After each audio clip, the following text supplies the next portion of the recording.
Bonjour à toutes et tous, je m'appelle Elisa et je suis la stagiaire du Musée des Arts Visuels de Santiago. Et aujourd'hui, nous allons parler ensemble de Perdre le Sud de Bernardo Oyarzún. Bernardo Oyarzún est donc un artiste chilien qui utilise de multiples formats, des formats très variés, tels que la sculpture, la vidéo, la performance, mais aussi l'installation, afin de communiquer, de faire le lien entre l'art et des sujets tels que l'histoire, la mémoire, le territoire, mais aussi les savoirs ancestraux du Chili. Avec cette exposition en particulier, il fait le lien avec son identité mapuche et essaye aussi de nous parler d'identité métissée. Et il parle également donc, de la digitalisation, du progrès et de leur effet principalement sur la perte, l'effacement, disons, des savoirs ancestraux du sud du Chili. Donc avec cette collection et grâce à la récupération de nombreux contes mais aussi de témoignages, il essaye donc de récupérer ces traditions mais aussi de les conserver, de les sauvegarder d'une certaine manière. Nous commençons l'exposition avec le Camaueto, qui est donc une créature mythologique dont le corps est composé de différents animaux. Donc vous pouvez voir ici la queue du cachalot mais aussi des pattes similaires à celles d'un éléphant et donc sa corne qui est celle d'un rhinocéros. Le Camaueto naît des entrailles de la terre, mais dès sa naissance, il a l'urgence, l'anxiété de rejoindre la mer où il est censé passer le reste de ses jours. Et donc, s'en allant vers la mer, il trace avec sa corne que vous pouvez voir juste ici des sillons dans la terre qui seront plus tard fertilisés en rivières et en reliefs. Le Camaueto est donc un sculpteur de paysages dans la mythologie chilote. Maintenant, nous allons voir l'œuvre donc Vademecum. Vademecum, en latin, signifie « viens avec moi ». Et à l'époque de l'Antiquité romaine, il désignait donc un livre, un registre de connaissances que l'on emportait partout avec soi.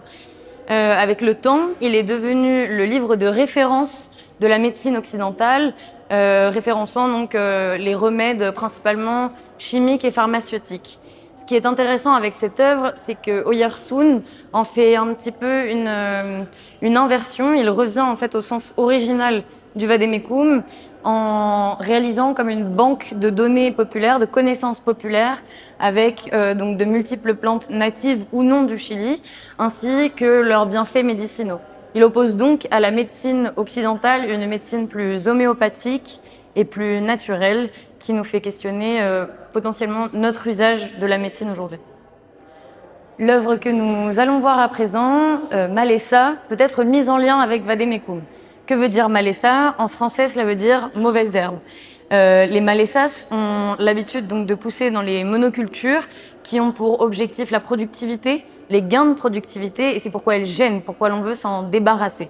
Cependant, cette vision de la malesa dénigre quelque peu sa contribution à l'environnement puisqu'elle fertilise notamment la terre.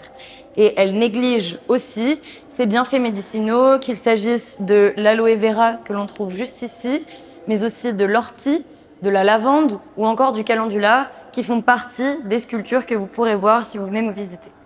Donc juste ici, vous pouvez voir deux tables de figurines donc en pâte à modeler qui sont donc la volonté de l'artiste. C'est lui qui a posé ces deux tables ici afin que le public puisse lui aussi participer à sa manière à l'exposition en sculptant donc notamment des plantes natives du Chili ou imaginées par eux, ainsi que leurs propres animaux mythologiques.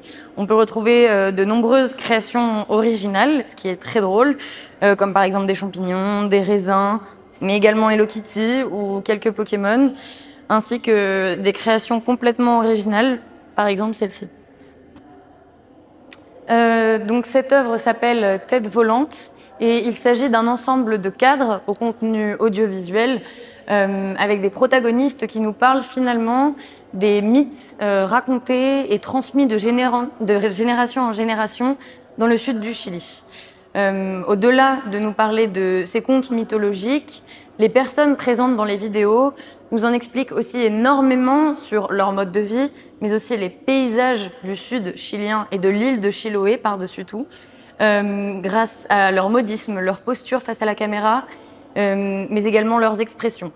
Cette œuvre est particulièrement intéressante Déjà parce qu'elle permet une œuvre polyphonique, mais aussi parce que, en étant encadrée dans ces cadres baroques, il nous référence l'époque de la colonisation où l'Église a imposé à la fois son esthétique, mais aussi sa croyance, une croyance qui perdure aujourd'hui jusque dans les maisons et l'intimité des habitants de Chiloé et du Sud. La vidéo que vous pouvez voir derrière moi s'appelle Mankian. Donc, elle est la représentation d'une demande rogatoire, de la part du Machi, donc, qui est un mage mapuche Jorge Quilaqueo, à l'esprit de la mer, donc Engen Mankian.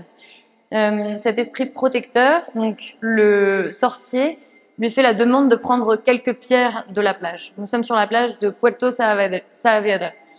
Et donc avec cette demande, on peut voir à quel point les Mapuches sont respectueux et ritualistiques quand on en vient à prendre les ressources naturelles. Ils demandent assez systématiquement finalement à la nature avant de prendre dans ses ressources. Et cela, on peut voir cette dimension finalement ritualistique grâce aux vêtements du Machi, mais également grâce à l'instrument dont il joue et toutes ses postures, toute sa gestuelle qui va dans cette demande rogatoire. L'arbre juste derrière moi est un foyer ou canelo. Il s'agit d'un hommage de l'artiste rendu à l'arbre, donc spirituellement assez symbolique pour les Mapuches, qui a à la fois donc une fonction spirituelle, religieuse, mais aussi le rôle finalement de messager et de négociateur. C'est pour cette raison notamment que quand les Mapuches doivent s'asseoir pour parler avec des représentants de l'État chilien, ils prennent toujours avec eux une branche de feuillet ou canelo, qui est censée leur porter courage, leur porter chance. Donc cet esprit, l'esprit de l'arbre, est notamment représenté sur le drapeau officiel des Mapuches, donc paru en 1993, il me semble, et qui s'appelle Wenu Foyer, ou branche de canelo finalement.